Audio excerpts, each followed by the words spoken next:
দূর থেকে দেখে সবুজ গালিচা মনে হলেও কাছে যেতেই ফুটে ওঠে লতানো সবুজ ক্ষেত। মাচায় মাচায় ঝুলছে চিচিঙ্গা। গ্যাপ পদ্ধতিতে মাচায় চিচিঙ্গা চাষ করে আলোড়ন সৃষ্টি করেছেন কাহারোল উপজেলার তারগাঁও গ্রামের কৃষক বাবুল হোসেন।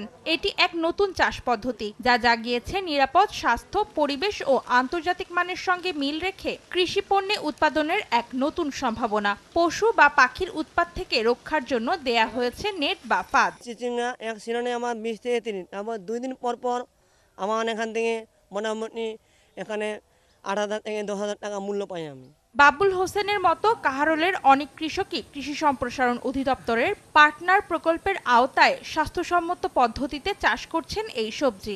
বীজমুক্ত ক্ষেত খুব ভালো লাগছে আমার। ভালো বাজারে সাড়া পাচ্ছে বিক্রিতে, ক্রেতারা নির্দ্বিধায় এই বিষমুক্ত এটা কিনে খাচ্ছে।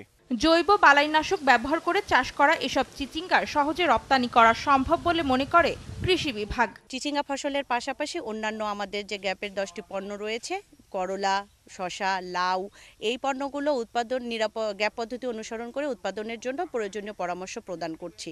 যারা ভোক্তা তাদের মধ্যে একটা উৎসাহ তৈরি হয়েছে যে এই প্রকল্পের মাধ্যমে আমরা একটা শুরু করেছি যে কিভাবে আমরা জনগণকে আমরা নিরাপদ সবজি খাওয়াতে পারি।